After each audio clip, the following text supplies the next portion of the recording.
Hello everyone. In this video we're going to talk about how do we make scatterplot by hand and in Excel. And also after we draw the scatterplot, what kind of information can we obtain from there? So in statistics, sometimes we want to study the relationship between two numerical variables. So for example, here we have a small sample data from a dieting study.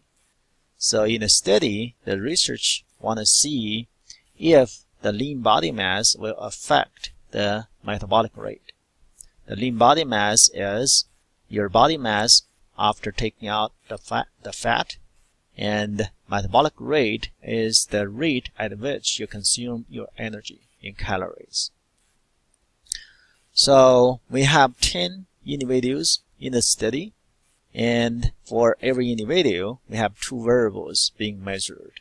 For example, the individual 1 will be a person whose lean body mass is 36.1 kilogram, and the metabolic rate will be 995 calories for 24 hours. And the second individual, 54.6, 995. Third individual, 48.5, 1396. And then number 4th individual, 5th individual, 6th individual, 7th individual, 8th individual, 9th individual, and 10th individual. So we have a total of 10 individuals in the sample. Sample size is 10. So after the sample is collected, then the question is, hey, do we have a relationship between them? What is the relationship? Then we need to find a way to describe the relationship between the two numerical variables. And graphically, we use scatterplot to do it. So how do I draw a scatterplot based on the data then? First, we need to draw two axes, X and Y. Okay. And in convention, we put independent variable on X and dependent variable on Y. So in this case, we want to see if mass will affect rate. So rate will be dependent variable and mass will be independent variable. Okay. So we know both variables are numerical variable. That will make both axes as numerical axes. So for numerical axes, we need to label the axes accordingly. So to label the axes, first you need to check what's the range of all the values on that variable. For example, for lean body mass, the smallest value is 33.1, the largest value is 54.6. So you need to label your axes to make sure you cover the entire range of your sample. So another thing is, you don't have to start to label your axis from 0. You can start from any point. And it's preferred to start at a point that's not 0, so that after you draw the scatterplot, your point will be more expanded and it's easier to identify any patterns if there are any. So for example, I'm going to start with 30, which is here, and then the distance of this much will be 5, so this will be 35, and then same distance, 40, and keep going. 45, 50, 55, 60. So that covers the entire data range. And for Y variable, for the rate, the smallest value is 900, the largest value is 1502. So you need to make sure you cover all the entire data range. So for example, I'm going to start here from 900, and that much of distance is 100, so that make it 1000. And then 1100, 1200, 13, 14, 15, and 1600. So the axes are now both labeled. Now we can start to draw scatterplot. So you need to understand, in scatterplot, every individual will appear as a point. We can mark the point either using a cross or circle or any kind of symbol you like. So for every individual, the variable values of the individual will serve as a coordinate in the xy plane for the location of that individual. For example, the first individual has x equal to 36.1, y equal to 995.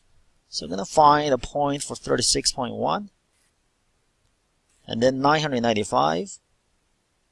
So the cross point will be the location of the first individual in the xy plane. And similarly, we can find all the other individuals' marks. So second individual, 54.6, 995, 54.6, close to 55. Y will be 995, so we'll be the same height. So that's individual number 2. And the third individual, 48.5, 1396, 48.5, a little bit 450.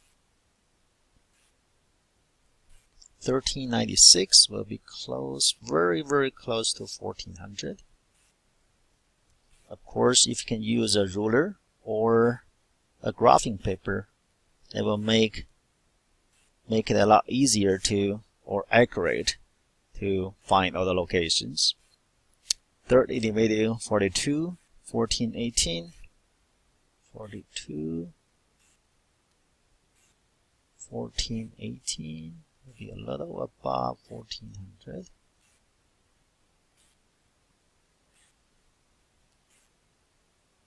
Okay. And then fifth individual, 50.6, 1502, 50.6, 1502. Okay, I use a cross there. And then 42, 1256, 42 is right here. 1256, kind of in the middle of 12 and 1300. So that's another mark. And then 40.3, 1189, 40.3, 1189 will be close to 1200.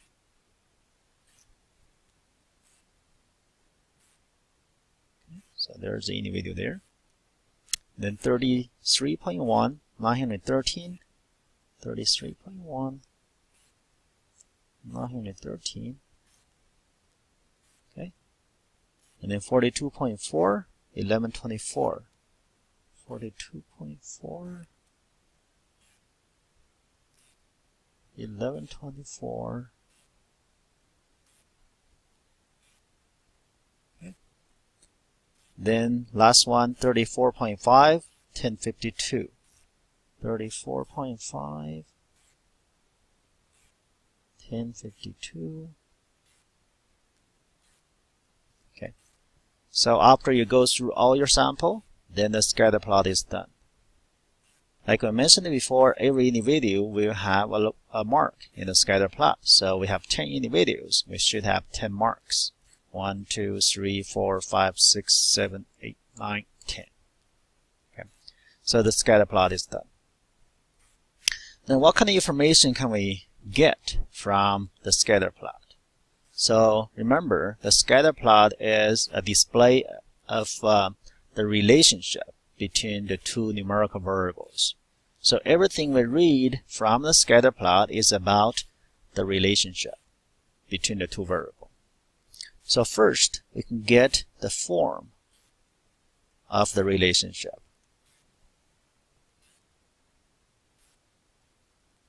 So what's the relationship form? To examine that, you're going to look at the majority of your data and see what kind of trend the majority of data will have. That will be the form. So for example, when you look at the majority of data, look like we have a linear form. So that will be our form. It will be a linear form. Okay. And second is the direction of the relationship.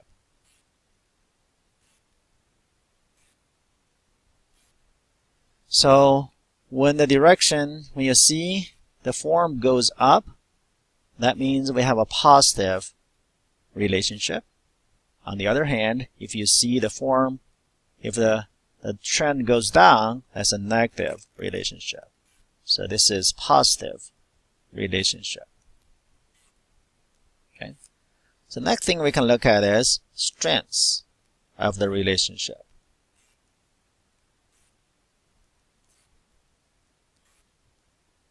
So how strong is the relationship? To evaluate the strengths, we need to look at the total amount of deviations from all the scatter points to the proposed form. So for example, we propose a form like this, then the deviation from any point will be the distance in y direction from the scatter point to the proposed form. Okay? So basically you look at the total amount of deviations.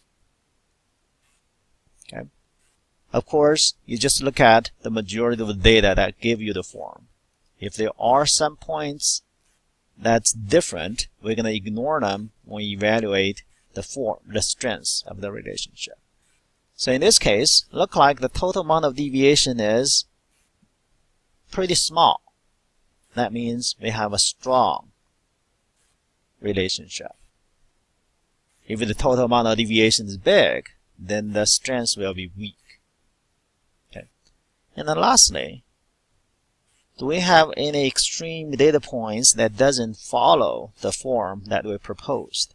So outlier of the relationship. So from the study, from the scatter plot, we can see that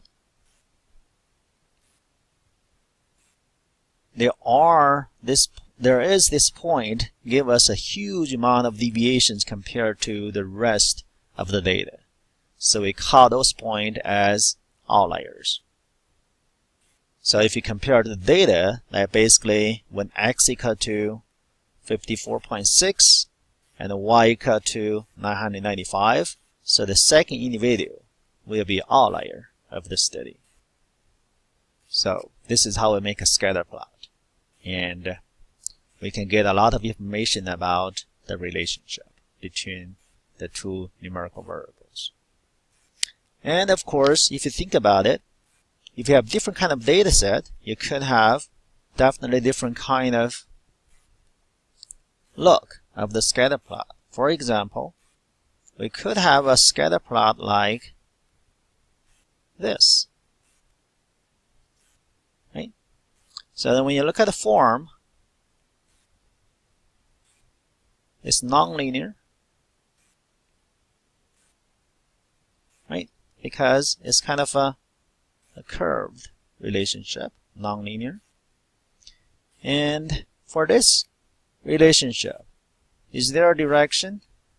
It kind of goes up and goes down. So for this kind of relationship, we don't talk about directions.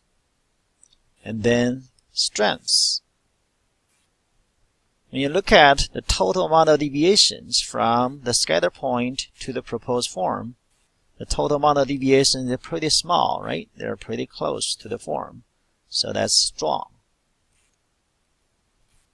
Okay. And when you look at outliers, we don't have outliers, none. Okay.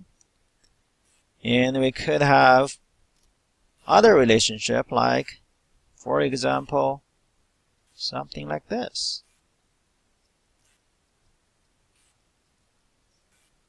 Okay. So when you look at the form, it also shows a nonlinear relationship. You look at the direction, you can see the trend keep going downward. So that's negative relationship. And then strengths. Also, this is pretty strong. And then outlier. Look like there's no outlier, or none. Okay. So this is how we make scatter plot by hand. So from the scatter plot, we can describe what the relationship is between the two numerical variables of interest. So now let's talk about how do we make Scatterplot using Excels. So we're going to have same data set. We're going to put values into the Excel. And then to make a scatterplot, we need to first highlight all the values here of the data. And then we're going to click on Insert. And then we go to Recommended Chart. And then we go to O Chart. And then when you look up the list, here is XY scatter. And then we're going to choose this form. Okay. And click OK. So this is a scatter plot between XY. So by default, the Excel will start axis with 0. And you can see all of your scatter points are on the on the top corner, top right corner here, which is sometimes hard to see the trend because it's all squeezed up. So we don't like that. We want to have it, evenly distributed across the entire chart. So what we can do is you click on the x-axis, on the numerical value part. You click on it and then right click, and then here you can see the format axis. So you can format it by choosing the minimum is from 30. When you look at the data, the smallest value 33.1, that's the X, right? So we put 30 here instead of 60. So you can see now data is more spreaded. And also we can do the same thing for Y-axis. So when you look at Y here, right click on the axis here, and then format. And you can choose the minimum. Now maybe choose 800 or 900. Okay. If you think the line is the point is too low, you can make it 800. So make it a little above. So this way you can see the chart is, the scatter plot is, spreaded across the entire chart. And we can change the chart label. This is the title. You can say this is scatter plot between lean body mass and metabolic rate.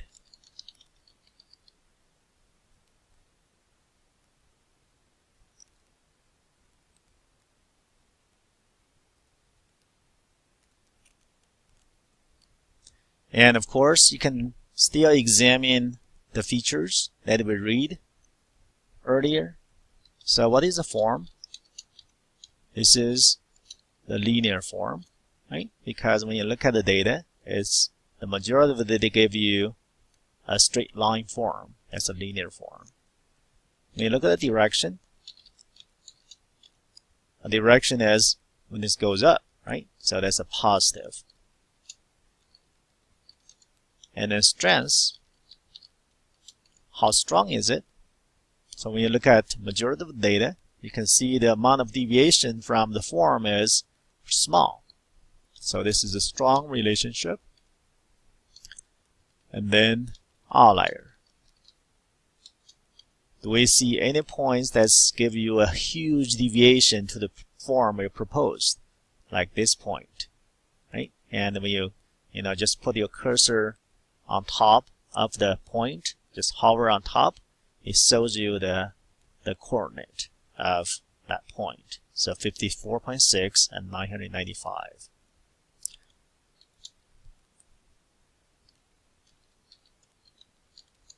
And by looking at the data, that corresponds to the second individual.